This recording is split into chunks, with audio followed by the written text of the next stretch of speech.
Hello guys, so let me show you what goes in our rasmalai cake. So मला इथे 1.5 किलोच्या रसमलाई केकची order आली होती. त्यासाठी इथे मी व्हॅनिला स्पॉन्जमध्ये रसमलाईच्या मिल्कने सोक करून घेतला आहे. अँड देन व्हॅनिला व्हिपिंग क्रीमची लेअर ॲड केली आहे. त्यानंतर खूप सारे रसमलाईचे पीसेस ॲड होणार. अँड देन चॉप केलेले ड्रायफ्रुट्स म्हणजेच आल्मंड्स आणि कॅशू हे मी खूप सारे ॲड करणार आहे. देन व्हिपिंग क्रीमची layer and then vanilla sponge. हीच प्रोसेस आता मी परत एकदा रिपीट करणार आणि त्यानंतर केकला पूर्णपणे मी क्रमकोट करून घेणार आहे आणि फ्रीजमध्ये सेट करणार. सो हा केक 2 टियरचा आहे. सो यासाठी मी दोन्ही टियर बनवून घेतलेले आहेत. And then lighter shade of brown कलरचा यूज करून मी इथे पूर्णपणे केकला कव्हर करून घेतला आहे. अँड देन फायनल फिनिशिंग देते. इथे पोलीस थीम रिलेटेडचा हा केक होता आणि lighter shade of brown colour मी दोन्ही केकसाठी यूज केली आहे.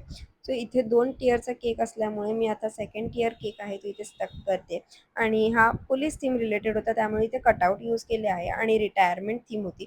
सो बेसिकली मी इथे मुंबई पोलीस रिलेटेड आणि रिटायरमेंटचे मिक्स असं करून मी डिझाईन करून घेतले आहे आणि ते एक एक करून आता स्टिक करते. सो हा केक तुम्हाला कसा वाटला मला नक्की सांगा. जर ऑर्डर प्लेस करायची असेल तर तुम्ही मला नक्की DM करा. Thank you so much.